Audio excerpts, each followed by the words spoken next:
Welcome to the Journey 2020. I'm Charles Morris, and coming off the weekend, blessings to you as we try to get used to, I don't even want to call it the new normal, but as we try to get used to the times that we're in right now, I hope that you are safe.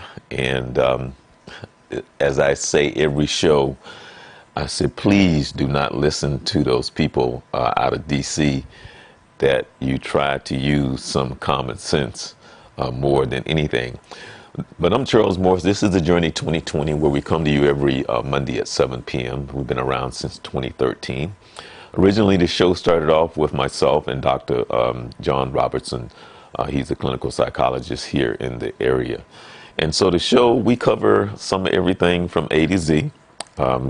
Some lighthearted things, some serious things, but overall we try to be informative. And so as we try to figure this thing out, and I say this is a day by day thing because this country is trying to deal with this day by day, and there's so many question marks and questions and things that are not being answered. So understanding what it means to be proper distancing, washing your hands, and so on and so forth. So whether or not schools should be open, whether or not the country should be open, a whole lot of questions. And I don't know if we will truly get any answers from our leaders, the correct answers, but just use some common sense. The Journey 2020, on the third Monday of every month, we generally have Kathy Meeks out of the Dr. Robinson Associates. She's a clinical psychologist, also the sex therapist. Well, last week, on our third Monday, I was asked to talk with Dr. Regina, who came on and talked to us about ourselves and where we are socially, psychologically. Kathy Meeks, Dr. Meeks said, no, I was trying to get them on together. And she said, no, go ahead and interview her. And she gave us some good information from a clinical psychologically, some of the things that we're dealing with, some of the things that we can try to do, and how we can try and help ourselves, family, and friends. Well, generally on the fourth Monday, which is our fourth Monday, we have either Hakina Krumah from Young Fathers of Central Florida, or we have our life coach, which is Regina Johnson, who comes on to talk to us about our finances and a few other things that we have a lot of fun with as well. As a matter of fact, I had a conversation with Haki last night, as about 4 weeks ago, Coach Carter, Vince Carter, and Rory Edwards out of Vegas, we started a series called Brother, Can We Talk? And on the discussion last night, Haki watched from Facebook. And so he is a history buff, and I tried to get him to come on today. And he said that he would let me know this morning, but I know he's a busy man who, if Regina Johnson is not available, then he comes on and talk about his organization, which is Young Fathers of Central Florida. But more importantly, he is well versed in history, and I told him about what we wanted to do the show today about, and that was after talking to Regina Johnson. She saw the show previously with Ms. Neal from the NAACP, and she said, Charles, I know that we want to talk about finances generally, but I want to talk with Ms. Neal more about the information that she was giving, because it's so important that people understand our votes, mail-in ballots, and so on and so forth. So she asked, can I call Ms. Neal and say, when you come on and join us here on the Journey 2020 again, because Regina just felt that it was just so important. And I am so loving this look that Regina had. How you doing, Miss Regina? I love the look. How you doing? I'm well today, better today. All right, yeah, because you wasn't you wasn't feeling well. So No, you okay? I'm much better. It was a little bit of a scare. I was just super tired, had a headache I couldn't get rid of, and I was going down the list of the, COVID symptoms, and I didn't have it, so, it didn't require any emergency care, but I'm better today. Hmm. Okay, so we good. We good. We all We, right. so far, so good. Well, listen, we were having a conversation, and I know that you saw the show with Ms. Neal, and you called, and I know you had some questions, and you thought that it was very important that we continue to have the conversation. So, what was it that you got out of the show that you saw with Ms. Neal? Um, I was really intrigued by absentee voting. I don't vote absentee normally, and I probably won't this year either. Vote by mail, and but I just thought, the information that she was providing about mail-in ballots and things of that nature, and how easy it is to have your ballot rejected. I think it's very important because so many of our, military and our elderly population vote by mail.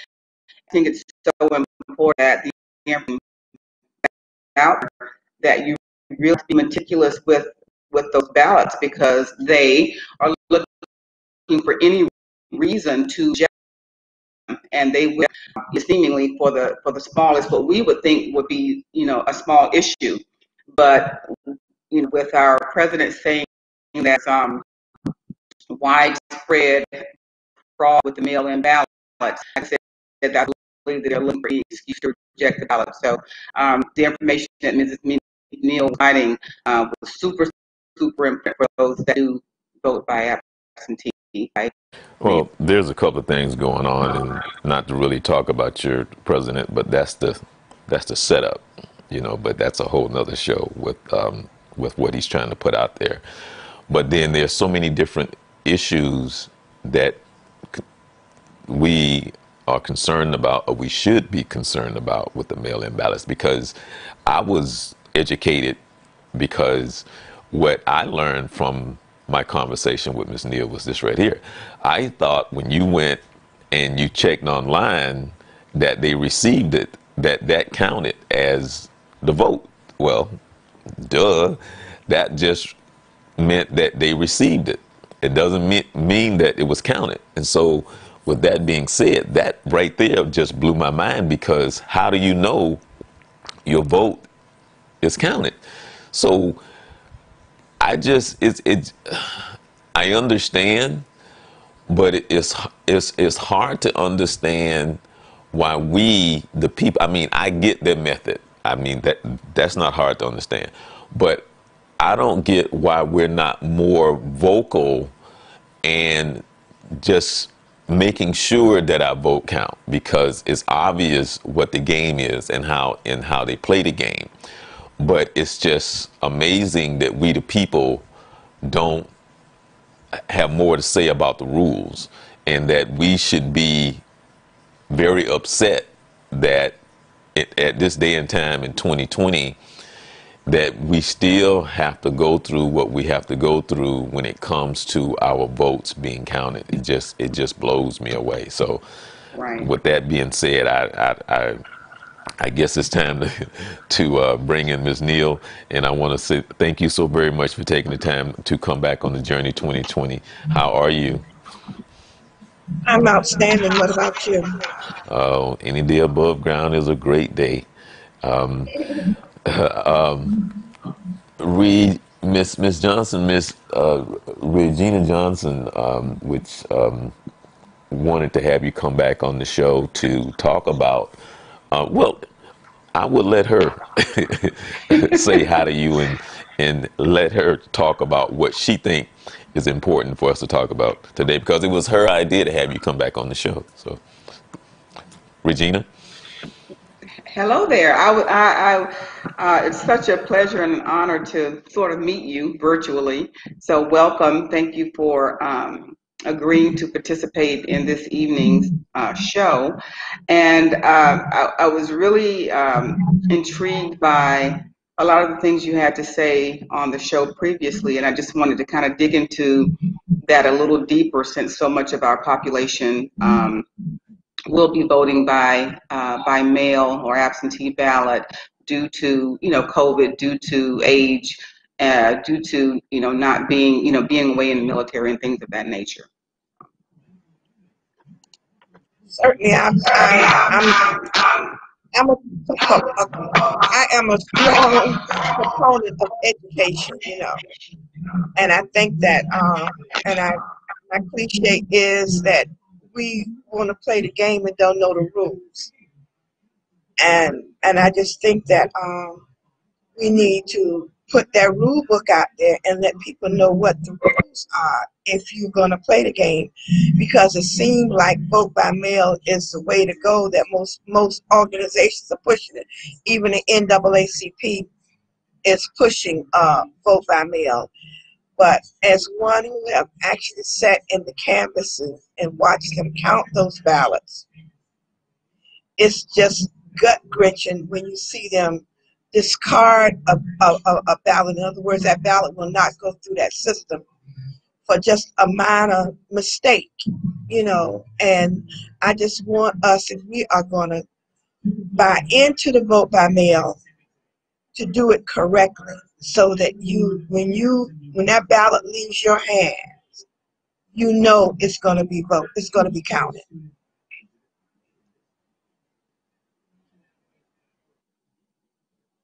Okay, so can you walk us through, can I just ask this question? I'm sorry. Can you just walk us through the process? Okay, so if someone wants to request a ballot, what do they need to do?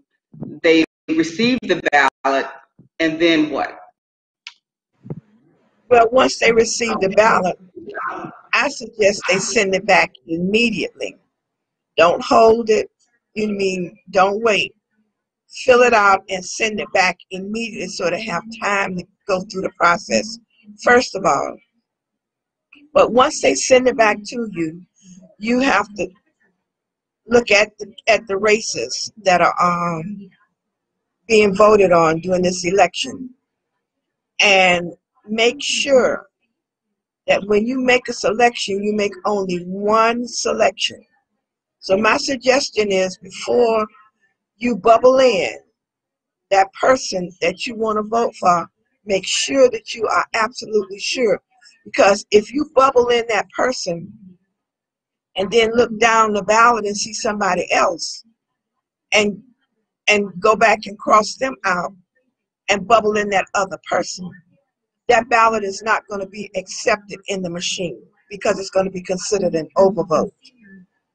So we want to make sure, first of all, you read the ballot, and most importantly, read the instructions for completing the ballot, because you have to bubble in the circle, not do an X or not a check. A lot of times when we are making selections, we either exit or check it.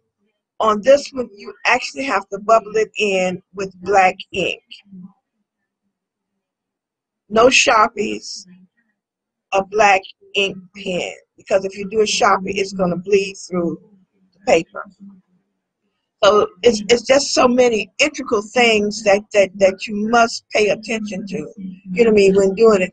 And by all means, after you have made your selections, then you put that ballot back into the white envelope, seal it, and make sure that you sign your name. Now, a lot of people are saying that the signatures don't match. If you are not absolutely sure that your signature will match, because a lot of times, like me, when I moved back to Florida, I registered to vote in 2001, and I know my signature has changed, but I don't vote by absentee. I go to the actually to the polls to vote. But if you think that for some period or some reason, excuse me, that your signature is changed, then what you need to do is do an updated application for that, or either there is an affidavit that you can go online at the Supervisors of Elections office and fill out to change your signature. Charles? Well, let me ask you this right here, because this is so easy to do. If Because I'm still trying to figure this out, and this is the question that I'm asking: Who's watching? Who's watching? Because when you say the signature, and it's all the little things that you can try to do to throw out the vote, because that's judgmental in the sense to say, well, this signature doesn't match because for whatever reason. And I guess it all depends on who's looking at it, because something as simple as that. So we like to think, and correct me if I'm wrong, we like to think that there's more than one or two people making a decision on to throw this vote away, or not count this vote. So can you help us understand how that process works when there's a person who is sitting there going, well, this signature doesn't match? So does that person who makes that decision is the one that can make that decision, or is it more than one or two that can say, no, this signature doesn't match? So help us understand how that works, because I get if you are part of this party and that's your game plan, but is that so easy to do, to carry out your game plan, if that's what you're trying to do? So is it that easy? No. And I'm glad you asked that question, because the people that examine the ballots and even the provisional ballots, they are considered the canvassing board. And the canvassing board is made up of a judge, the supervisor of elections, and a member of the Orange County Commission. Those are the three people who make up the canvassing board. And they are the ones who look at the ballots and make the decisions based on statute whether or not those that ballot can be counted. But the ultimate decision of whether it's counted is going to be determined as to whether or not it's accepted through the machine. Once they have looked at it and it has passed all of the eye test, when they put it into the system, it can be rejected for, like I said, a double vote. Um, you had an X and not a bubble. And sometimes if you use the blue ink, it may not take it. There are variable reasons as to why that ballot is not counted. The only time that is rejected on site is if there is no signature or the signature doesn't match. They will pull up the signature that you have on file at the supervisor of elections office and check it against the signature on the envelope. If that signature doesn't match, then they will put it aside. And that's why I say send it in early, because if there is a problem, there is an opportunity for you to cure that. That sometimes the supervisor of elections office may give you a call or notify you that your signature doesn't match. You can come in and do an affidavit. So they do call you. Okay, I'm assuming that they're calling you. Um, okay, so they do call you to let you know that there is a problem. So is that true? They can. They can. Now to No, no, say that they no, no. I I meant don't want to get. Wait a minute, Charles. I don't want to give you incorrect information. Okay, I will have to go back and research that statute to make sure that they are compelled to call you. But I do know that they give you the opportunity to cure your ballot if there's a problem, and it's something that you, the voter, can cure. They will give you the opportunity to come into the office and make the correction. okay. I'm going to ask Regina a question.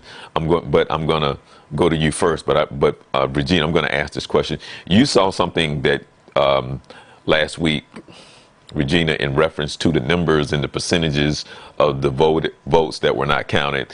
And you were saying that the gentleman kind of explained certain things that tied into the show when Miss Neal was on the show. So you kind of put the two together, and then that's when you called me and said, I want to invite Miss Neal to come on to help educate me even more because of what you heard and what you saw. So I want you to talk about that for a minute. But Ms. Neal, my question to you first, before Regina responds to that, is the percentages, not necessarily the percentages, but the whole process of it coming, and when you first receive it, and I guess I'm trying to clarify again, who is it that's sitting there making those decisions, yay or nay? Because is it first, and I don't want to make it a complicated question, is it a yay or nay? Well, okay, so you have to use black ink, you're saying. So you have to use black ink. You have to not put a check when you're asking to mark it in. You can't put an X when you're asking to mark it in. You can't use a Sharp, or you shouldn't use a Sharpie. So if it's supposed to be black, but you use blue, not only did you use blue, but you use a check. Not only didn't use black, you used blue, but you put a X. So all those things factor into what may or may not be your vote counting. So I guess I'm trying to ask that question. I mean, am I Well, making sense? well, the determination of whether that vote is counted based on your mismarking the ballot, like it's, incorrectly marking the ballot. It's not going to be determined by the canvassing board per se. What it is, after they have identified your signature, they will then take it, and you know how when you get ready to leave the polling place and you insert your ballot into the machine, it goes through the process. The next it says count it. Well, it's done. That's the same process.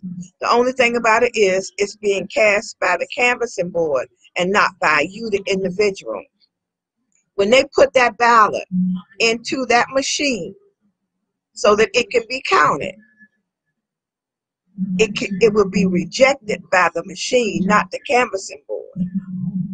Okay, we let's get that straight. Okay, they will put it through the machine and let the machine reject it. Okay. All right. Regina, if you can talk about what you saw last week in reference to some numbers and the percentages of votes that are thrown out. So I know that you saw somebody that was explaining it and breaking it down. Right. I apologize for not having that information readily available, but I was listening to a radio talk show, and on there that had written, and basically he was talking about a lot of the things that Ms. Neal has spoken about regarding the absence. He was also talking about disenfranchisement. If I said that correctly, regarding voting in general, and how people of color really have to pay attention to their voter registration status. And if you have not voted in a few elections and you want to vote in this election 2020, you really need to find out what your status is, because you may not even be on the rolls. Your state may have taken you off the rolls because you are titled inactive, labeled inactive. You would need to find out, is an ID required to vote? And Ms. Neal could probably speak to this as well. All little tricks that are out say that you are not registered to vote, or you are not properly registered to vote, and that's going to be one of the major hurdles that people that vote have to clear before they are ensure that their vote will count, and when they get to the point, they won't be turned away because their name is not on the roll. First of all, if you miss at least 2 general elections, you can more or less consider that your name has been purged. It's it's a rule. It's a statute that if you don't vote in 2 general elections, you're subjected to be purged from the rolls. So if you, the voter, know that you haven't voted, you need to check with the supervisor of elections office, and that can be very easily done. All you have to do is, if you got Google, just go in and Google Orange County Supervisor of Elections Office, and when it comes up, it'll give you all kind of menus. There is one menu, check my voting status. Click that, and what you do is put in your street address and your zip code and your date of birth.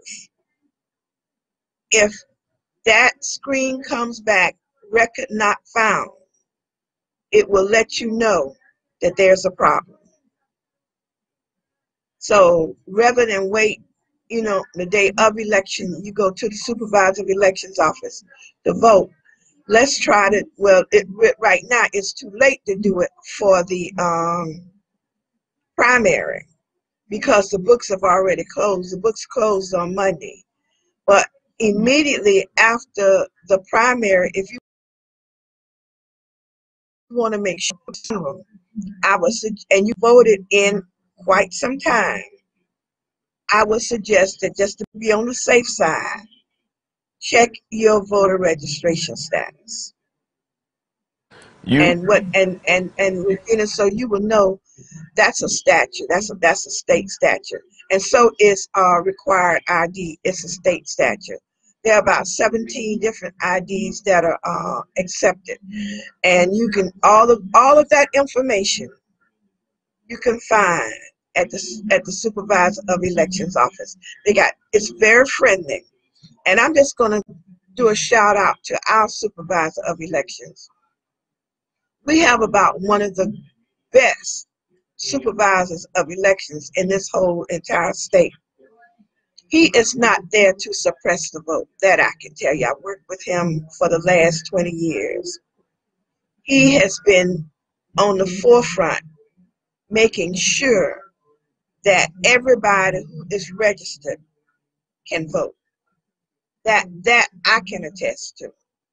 And we are one of the very few counties where organizations can adopt a precinct, which means that if you have an organization, you can adopt a precinct and staff it and run that entire precinct yourself. And that would be a great program if we can do it throughout the entire state. You know what I mean? Because that would cut down on a lot of voter suppression. Because like it is my organization, the NAACP, we adopt a precinct, and my other organization, National Congress of Black Women, we adopt a precinct. We have the Voters League that adopts a precinct, the Sigmas, the Deltas. So you got a lot of Black organizations that are really out there on the forefront to make sure that we don't have the voter suppression. are you making reference to Bill Cowles? Yes, I'm sorry, I didn't call a name, but yes. Well, the reason why I say is because I have a personal relationship with Bill Cowles, and I can attest to what you're saying. When I worked with Orange County, and I got to know Bill Cowles very well to the day that I can walk up to him anytime. Hey, Bill, how you doing?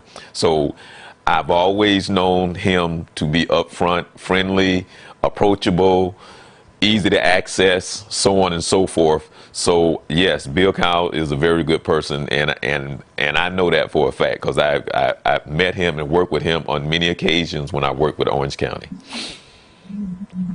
And like I said, we're fortunate here in Orange County because, like I said, all of the supervisors of elections are not Bill Cowles, okay?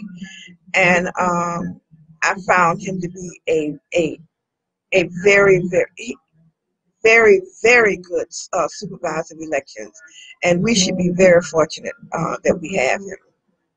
Yeah, it's funny because and I laugh because as we talk, he has a great sense of humor because he understands the rhetoric, he understands the madness, he understands what comes along with it, but he kind of in his personality can laugh about it, but knowing that it's serious.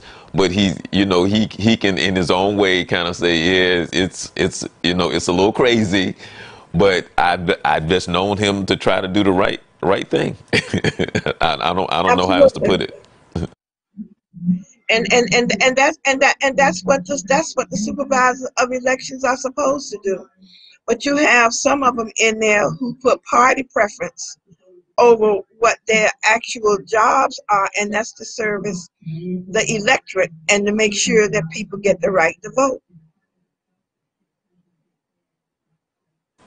When you started talking, and it just gets to be so crazy with all these stipulations and rules and this, and the average person just don't know. When you said, well, if you miss two, elections, then it's a possibility that your vote is going to be, that you're going to be thrown out. You're not in. So it's like, well, who knows that? And I don't mean it the way that it sounds. It's kind of like, well, why would that be if I'm a resident, I'm registered as a citizen of the state, so on and so forth. So we don't think in the terms of these rules that's probably been around, forever. We think because we carry a driver's license that we just can walk in and, I'm there. So I don't know what I shouldn't say. There should be just more of us trying to educate the people on what's really going on. It's hard enough just to help people understand how important the votes are, let alone just dealing with the mentality of, well, my vote don't count. What's the use? Nothing's gonna change, and so you got to deal with that part. But then there's also the part of just for those who want to vote. Those who want to vote, not knowing what the rules are. Something as simple as if you miss two major, elections, that there's a possibility that you won't be in the system. So it's always a task, and it's ever growing to try to help people better understand how the system works, because it's systematically set up a certain way for a certain reason, and we need to understand that even more so. Well, the information is there, but people just don't read, and they don't follow directions. You know, I've I know for a fact, we everywhere we go, we always tell people, make sure that you check your registration if you haven't voted in a while. I'm even to the point where, with my organization, the NAACP, and our National Congress of Black Women, we pull our members together and we make phone calls to what we call drop-off voters. And those calls are made basically to people in the African American community. And those people we call and to make sure to let them know that if they don't vote in this election, it's a possibility that they will be purged, from the records. And that information is we get through our van service. But I do that every election cycle. And as a matter of fact, as soon as this election is over, we're going to start making calls, especially for those for the general election, to make sure that they are registered, they're still registered voters, because the general elections is when they really purge you. They can purge you like 90 days before the election. Okay. Well,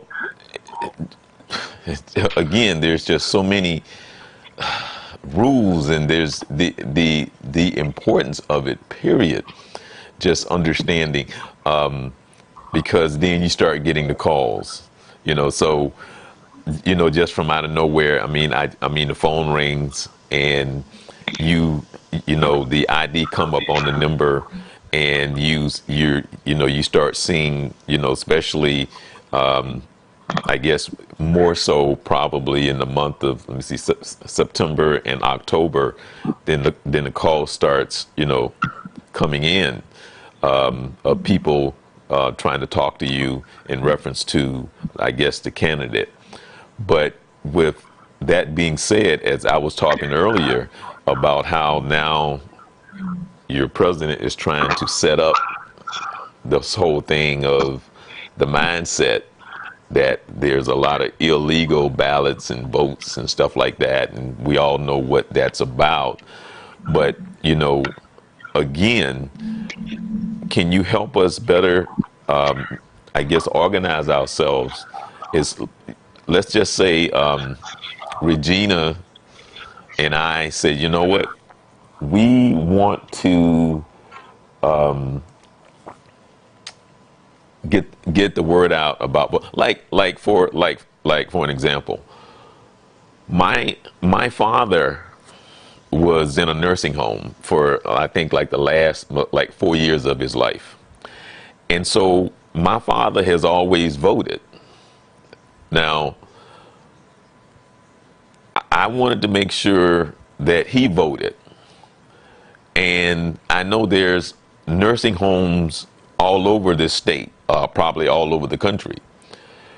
What is it that we can do to assure that people who are homebound, are in nursing homes and places like that, who are still in good mind, I should say in their right mind, and can make rational decisions, should be able to vote? How can we make sure that those people are able to vote as well? Because my father, when he was there, they brought the precinct out to the nursing home, but I don't know if they do that to all of them. I don't know. That must have been a while back. But what most nursing homes do is their their clientele utilizes the vote by mail, absentee ballots. The absentee ballots are sent to them at the nursing home, and they fill them out and send them back in. I mean, for somebody like my father, let me see, how can I say this? For him, who all of his life, until he had his stroke, and then he couldn't, then he was bedridden, to explain to him, say, Dad, this is how now you're going to have to vote. That's a conversation that I would have to explain to him. Say, Dad, this is how you're going to have to do this. So it can be, I don't know if the word can be used, confusing to some of the elderly in that sense, because they're used to being able to go vote, or to be able to explain, now this is how your vote is going to be counted. I mean, am I making sense? And I'm gonna say, help Regina. You're Yeah. the life coach. I was just going to say that this. No, I was just going to say that this is where education, Charles, about the mail-in voting, absentee voting, and being able to assist senior in doing so. Yes, go ahead and educate us why, but we definitely want to make sure that the vote is counted properly. Like Ms. Neal said, we want to make sure, the signature on file, we can get as close to that signature as possible. Bubbling in, not making X, using black, all of those things that we have talked about are things that you can assist your relative, your senior, your person who maybe is even voting for the first time and is incapacitated and won't be able to walk to the polls. It's education. We also just need to use our phones for more than Facebook and Instagram. I mean, they're smart, and you can Google and ask it any question you want to, and it will give you an answer. Now, yes, you may have to probably sort through to see what's legitimate, but you know what the legitimate sources are, or resources are, or outlets are, and all of this together, I think, can help give us a healthy group of individuals that will be able to vote absentee and have their vote counted. Again, I'm sorry. Did you say something, Miss? Yeah, I'm saying that's the key. It's making sure that the vote is counted. So we've got to really, really, really educate it. And Regina, I'm glad you pushed that point also, because education is so important. Not only just to know how to fill out the ballots, but who to vote for. You know, you got a lot of people that are out here voting, don't even know who, don't have a clue. You know what I mean? Who to vote for. I have friends calling me, I mean, ask me, well, who do I vote for in this? I tell them this is my opinion, you know. You can also research it on your own, because during this season you get plenty literature from the candidates. Take that literature, look through it, read it. But I'll tell you who I'm gonna vote for. And if you want to just take my word at it, that's all well and good with me. But don't just take my word for it. You know what I mean? Look at what I've given you and actually research for yourself to see if this person that I think is going to be good is going to be good for you. Right. Right. Well, Education is the key. I know that Yes. that's always a challenge, because even for myself, sometimes, when it comes to judges and certain things that I'm not up to date on, that I do ask people who are familiar with what's going on. And I know that in the circle, sometimes there's an email that goes around for each district, or a candidate, and they will put who you should vote for. But still, it's up to myself to do the research and to ask questions and to also talk to more than just one person. But I just think that just like Regina said, we have to do more on educating ourselves and educating other people, because I think that saying that we're like sheep and we like to be led. And so sometimes I think that we're just really lazy when it comes to the system itself, because for us, we always think that the system is just in place and that it is all set and it's just going to automatically run, and these things are going to take place no matter what, and I'm always going to be behind the eight ball, because the system, and this is me thinking, the system is set up for me to always be behind the eight ball, because that's just how the system works. So that's why a lot of times the people say, well, my vote really doesn't matter, because and I think that's one of the reasons. Now I don't want to get off onto what the show is about, but I think that's one of the reasons why people have started to turn to Trump, because they started to look at politicians as like, well, this guy's not a politician. I already have been I've seen what politicians been doing all these years, and nothing seems to change, and it's just a typical politician. So with that being said, it's just us understanding again of trying to get the right people in the seat so they can make a change, because change need to be made if you're able to put the right people in office. So help me out, Ms. Neal. But Charles, if you don't vote, then you're going to let other people decide who they want. You know what I mean? And your scenario you just gave about Trump not being a politician, right then and there, that should tell you. You don't look for somebody who don't have some kind of expertise in the job. I wouldn't go to you if I had a broken leg, okay, and expect you to heal me, put me in a splint, because you're not a doctor. You don't have the practice and you don't have the expertise to do it. And I'm just saying we have to be careful about who we get out here and support.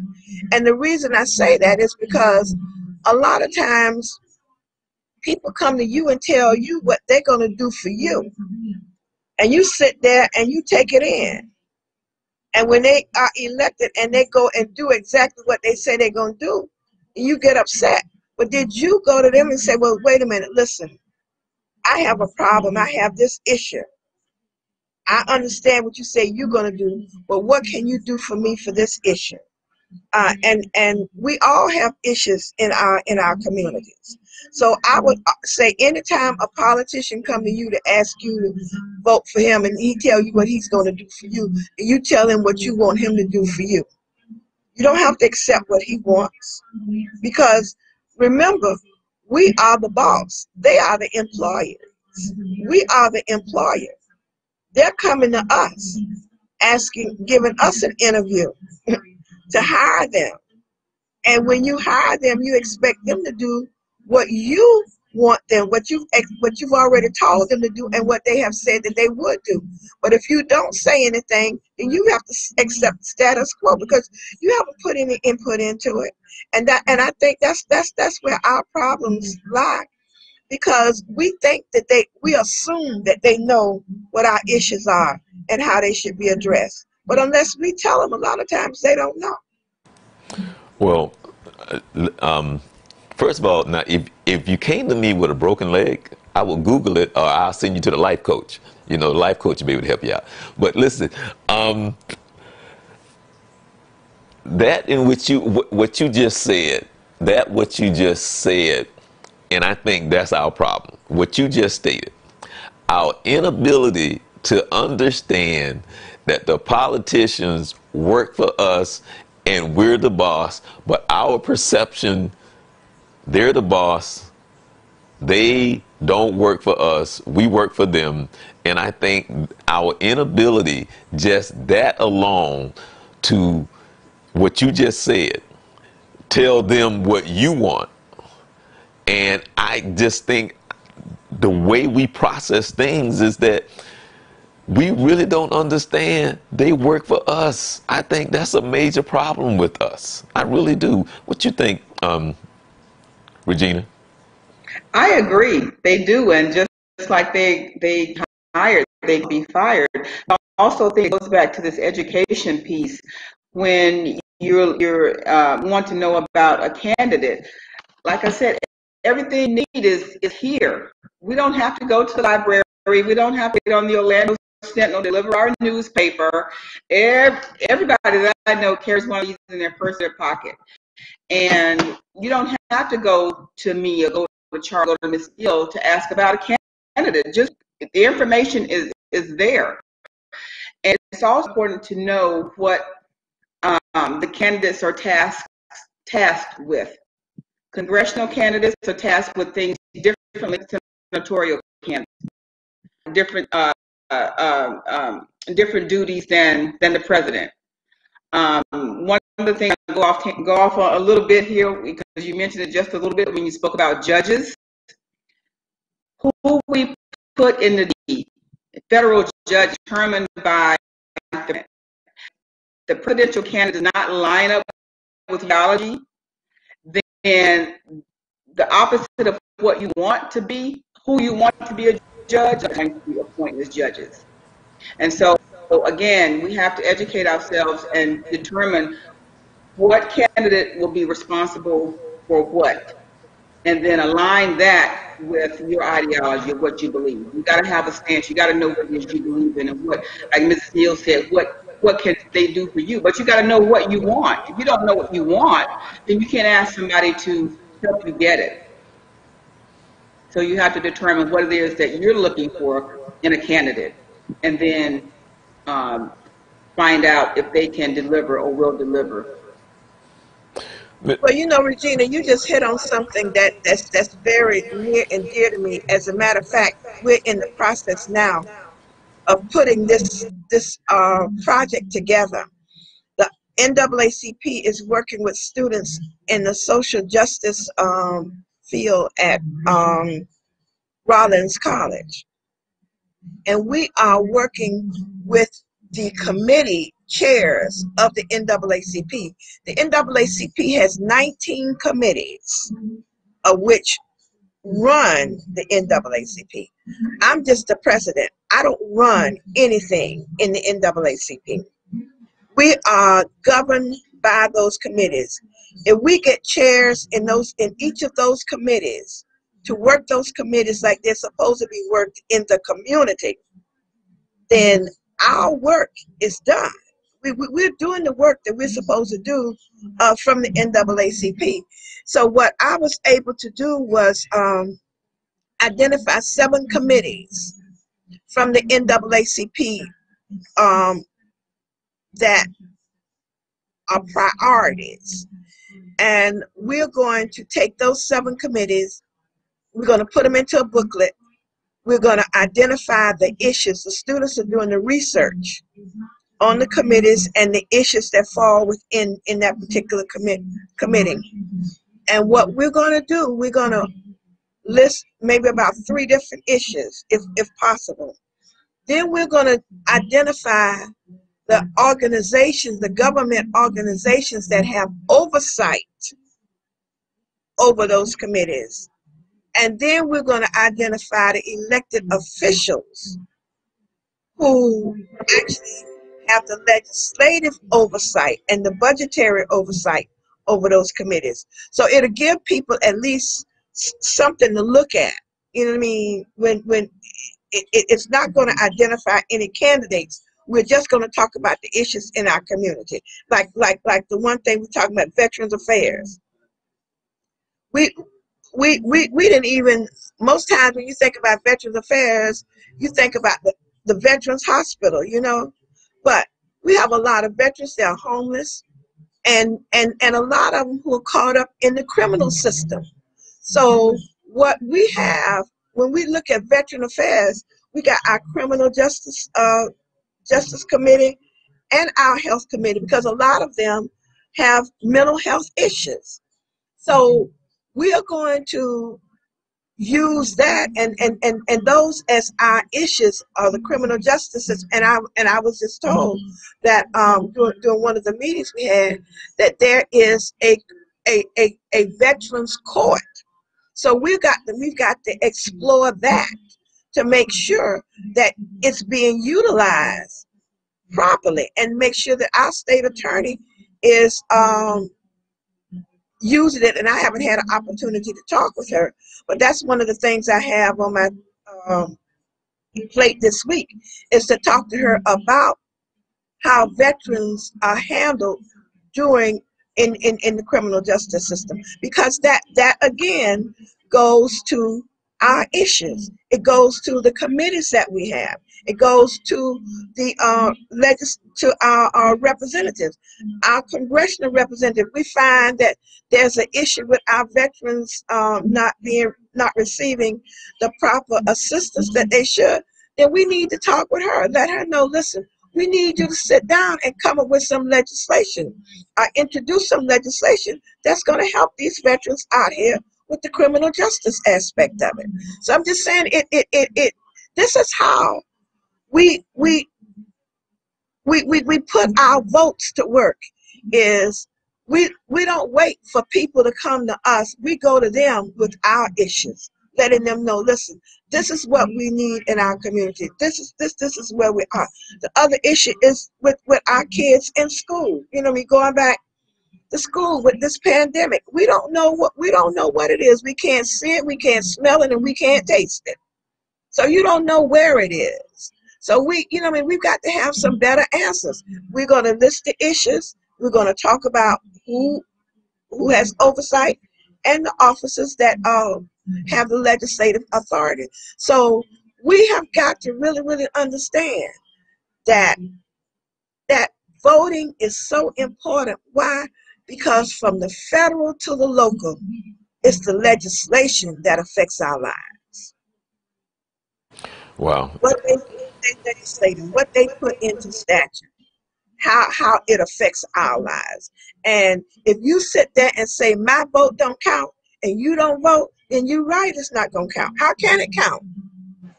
You know what I mean? If you don't put any sweat equity in it, how can you reap any benefits? Well, Right. with that being said, this is the Journey 2020. And normally on the fourth Monday, we have our very own life coach, Regina Johnson. And she asked that Miss Neal come back on the show from a couple of weeks ago. And we wanted to entitle this to Make Sure Your Vote Count. And there's nobody that can enlighten us more than Ms. Neal from the NAACP, who is helping us better understand how this system works. I want to ask Regina, because I got another question for you, Ms. Neal. But before I ask that question, I want to ask our life coach if she has another question for you. Um, this may be off topic just a little bit, but I think it's important as well. Regarding the recent events with, how Florida, I think it was Amendment 4, Mrs. Neal, which would allow our ex-felons that weren't convicted of violent crimes that we would allow them to vote, and we voted positively for that. However, now it seems like a new poll tax has been instituted uh, to, again, keep our ex-felons from voting, meaning they have to pay off all of their, restitution, court fees, and things of that nature. Um, I know that LeBron James is working towards getting some of these fees paid so that as the people of Florida voted to allow them to vote, can you just speak to that, speak to the new poll tax and what that means for the felons, if you're able to. Thank you. Certainly. As a matter of fact, for the record, the Orange County branch was a plaintiff in that lawsuit. So I was very, very much involved with that, and our attorneys from the NAACP Legal Defense Fund.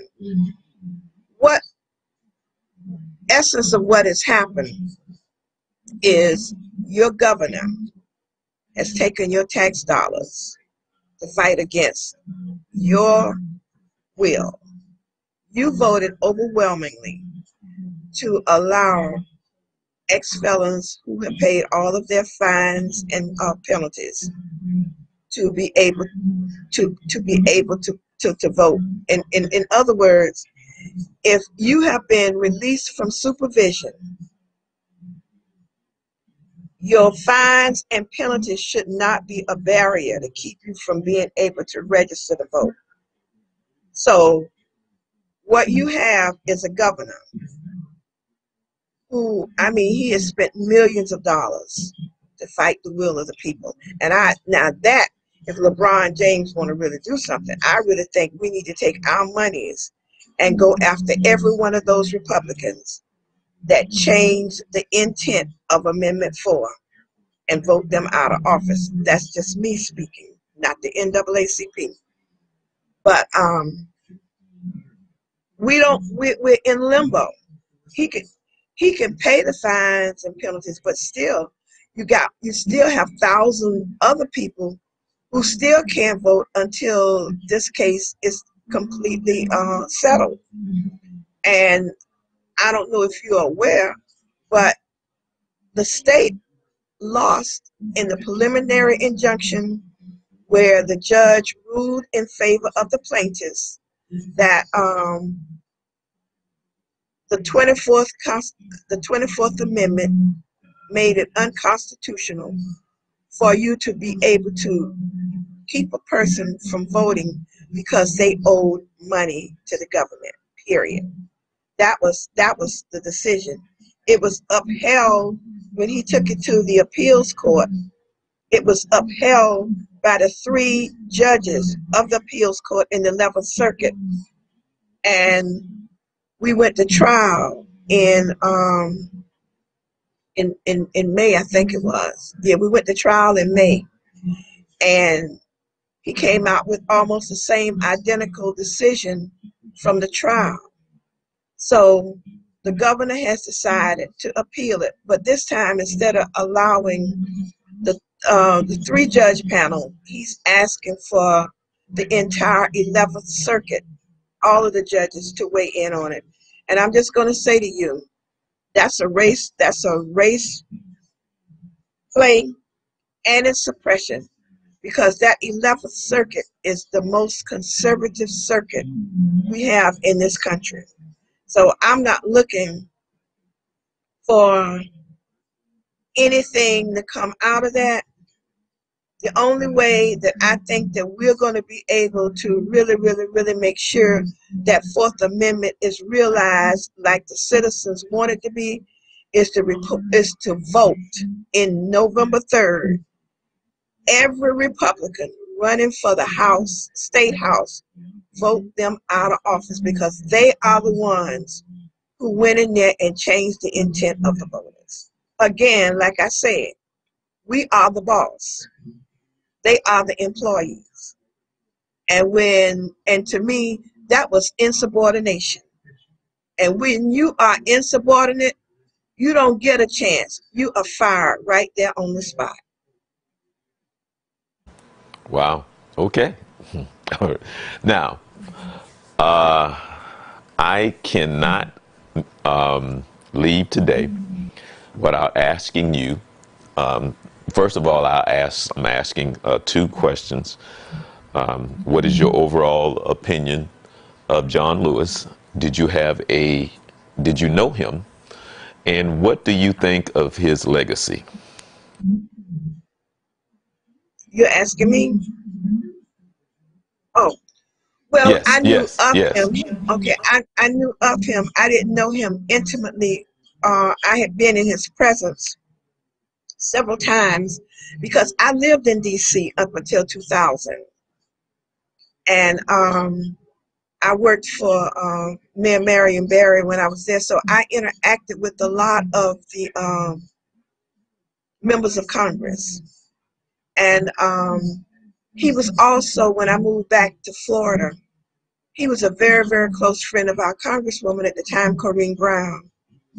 And Corrine had him here in Orlando and in Jacksonville on several occasions. I was able to be in his presence during those times. But just watching him as a child of the movement myself, I understood where he was coming from. And I today am a very, very proud American, which, like, I've gone to you know how these electric cars, they go and they be energized and with more electricity. That's what I feel now with this passing, because he's gone. Somebody has got to carry on. I'm not going to be able to be a John Lewis, but I've got to do what I have to do for my community, because the sacrifices that were made, it wasn't just him on that bridge that day. It was three of them, but he was the most prominent one, and he was the one who went and carried on his life. I met I also knew Reverend C.T. Vivian, again because of my days in D.C. But then when I came back to Florida and got involved with the NAACP, he was a very, very strong proponent of the NAACP. And Miss Amelia Boynton, I met her when she was honored by Onyx Magazine here in Orlando. As a matter of fact, I have some pictures with her. And those people continue to inspire me. You know, like I said, when he was going through his turmoil, I was a senior in high school that year, and I'll never forget what it meant to us trying to get the right to vote. Coming from a family, my mother and father were civil rights workers, and my pastor and the pastors in Jacksonville, they all were fighting, getting arrested then for us to have the right to vote. So that has always been a real motivator for me. And it has been a way of life. And I just hope that I'll be able to at least live long enough to see that we rise up, use our vote as a power tool to get what we want for Christmas, get what we want in this community. I'm sorry. But like they say, if at first you don't succeed, try again. We just can't give up. We've got to continue to fight for others, not for myself. I'm 73 years old. I think I've pretty much made my mark, but I'm not going to stop fighting because I have grands who are coming along after me. I really want them to be able to see the life that my mother and father were fighting for me as an adult coming through this journey. But I want to see them have it with a little more ease. And that's what I saw in John Lewis. He was a giant of a man. And he has plenty of people to pass the torch to. And that's what we've got to do. We've got to get out here and not use a symbolism. But like in the NAACP, we say, don't talk about it, be about it. Well, I'm going to say this right here. Let's all go out and get into some good trouble. How about that? Yes. Let's go get into some good trouble. Regina, I don't want to leave without you. I don't know if you may have a comment about John Lewis. I don't know, but if there's something that you want to say about what he may have meant to you, as well.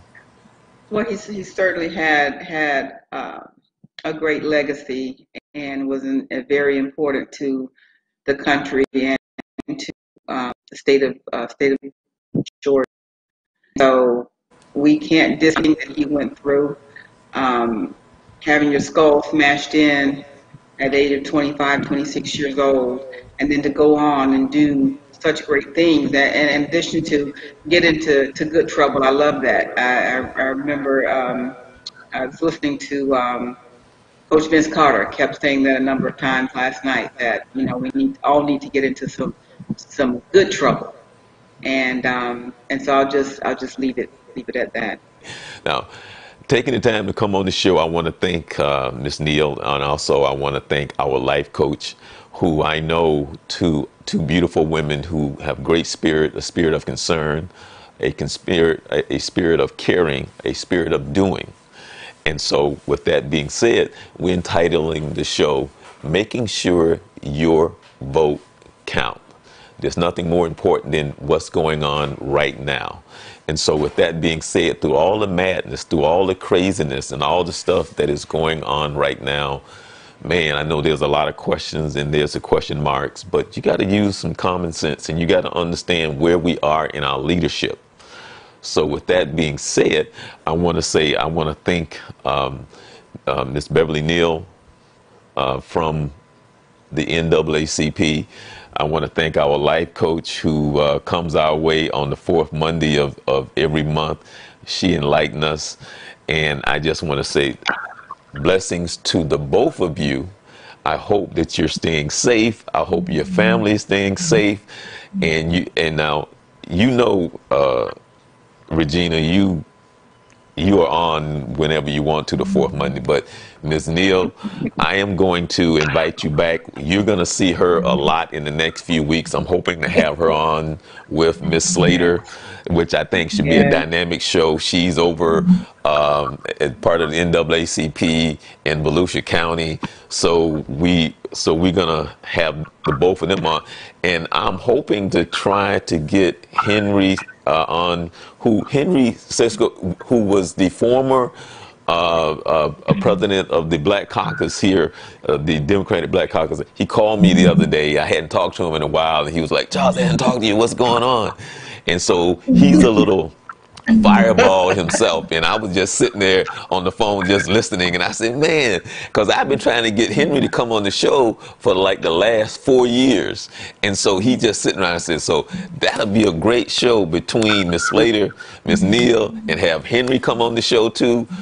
That'll be a great show. So I'm looking forward to that, and I want to say to you, our life coach, you, Miss Neal, please stay safe. Blessings to you and your family. Enjoy the rest of your week. And this is the Journey 2020.